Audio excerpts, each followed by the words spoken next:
The AP's Bernie Wilson, who usually makes a Wednesday or a Thursday appearance, gracious enough to beat the traffic from the East County out here to Kearney Mesa to talk to us here at KUSI. I'm going to ask your thoughts on this track. I mean, you've covered these before. This is like ridiculous. I mean, for these guys that they're shooting 77, 78s. I mean, your thoughts. I love hearing them complain. I love the U.S. Open because there's always the wind. The greens are too fast. The rough is too deep. The super groups. How do you complain about a super group? I mean, it's I'm one of the world's worst golfers, which is why I'm a sports writer and not a golfer.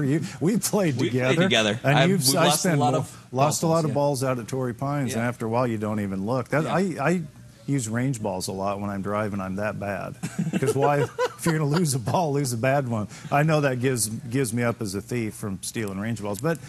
Yeah, the U.S. Open it's supposed to be one of the toughest tests in golf. These guys are professionals. Go see how you can do. You're not going to birdie. Yeah. As Tiger likes to talk about birdie holes. Well, he's got the weekend off to work on his many problems. But I just love hearing the complaints. How about Dustin Johnson? I mean, we all knew he was a good golfer, but I mean, this guy is like, I mean, he goes and he wins last week. He drops out of world number one, goes back to world number one, and then he's 4 shots better than the next guy on a tough track. He's turning into a machine, I think. I don't pay. Tiger Woods like? Not yet. I mean, to be Tiger Woods like, you've got to win like 6 straight tournaments or. Do a DJ slam or something like that. But, he's very good, put it that way. Is there any coincidence that 16 of his 18 wins have come after he started dating Paulina Gretzky, the daughter of Wayne Gretzky? You had a theory. I do have a theory, and he got into some trouble.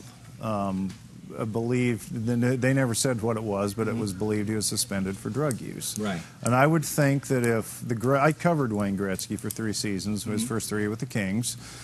Incredible guy, true ambassador for the sport. Sometimes that label doesn't work with certain people, but it did for Gretzky. He was a great one on the ice and off the ice, and I would think that if the great one approves a guy dating or being in a relationship and with his daughter, including having kids, that he probably, this is just a theory, sat him down and said, DJ, listen, I'm the great one, my daughter is the great, straighten yourself up, young man. Just a theory, but I wouldn't doubt it. I like the theory. Let's do another one talking about, parents and kids. Kellen Winslow Jr., I mean, really sad, the burglary case last week and then, the rape and sodomy. Yesterday he gets arrested for, and now he's in psychiatric, care up there at the Vista detention facility. Is this a case of a guy living in his dad's shadow, or is this a case of a guy who's just it's like because they've been talking about mental health issue.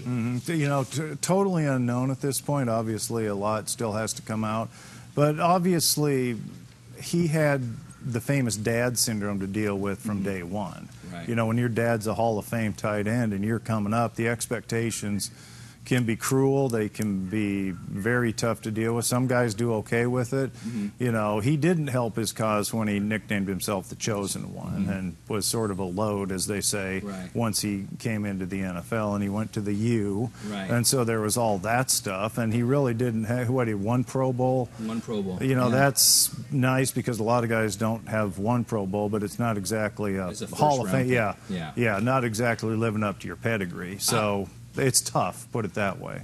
Moving forward, Kawhi Leonard, San Diego State guy, says that, reports out of San Antonio, he wants to be a Laker. And so they're talking about you see it right there.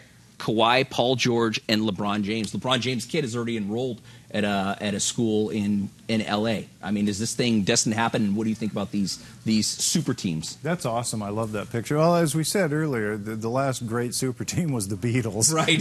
Those things, they oftentimes don't work. Right. Although they do in short bursts, like the Dream Team, when we go over, when we did kick everybody's rear in Olympic hoops. Right. But this, I'd like this. The Lakers did this in '03. They had a shot at a super team with the glove, the mailman, and Shaq and Kobe. And what, they reached the finals and didn't win it. So is it a success? Well, from Laker perspective, no, because they didn't win the title. But if the Lakers have missed the playoffs 5 straight years. They're just kind of doing anything. Yeah, that's the longest in their long storied history. And I would think if this works financially and everything else, go for it. Something of the same topic, the NC2A has decided that you don't have to tell your coach that I'm transferring. You can just transfer out of your institution. So, a kid at Juwan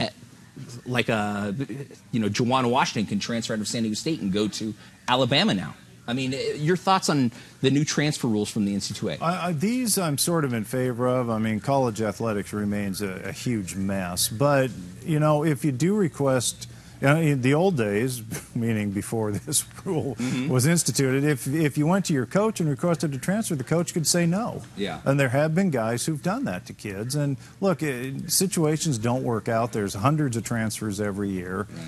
It is a mess, but I think it's good because if it's not working for a kid, why make him stay there? If we were on European TV right now, we would be talking about the World Cup and Cristiano Ronaldo's hat trick. Can you speak to the World Cup? Have you watched it at all? I have the World Cup on. I'm not a huge soccer guy, but I have it on. And I love hearing phrases like, oh, the 19 shirt, and oh, he's showing him the yellow card, and where's the red? Right.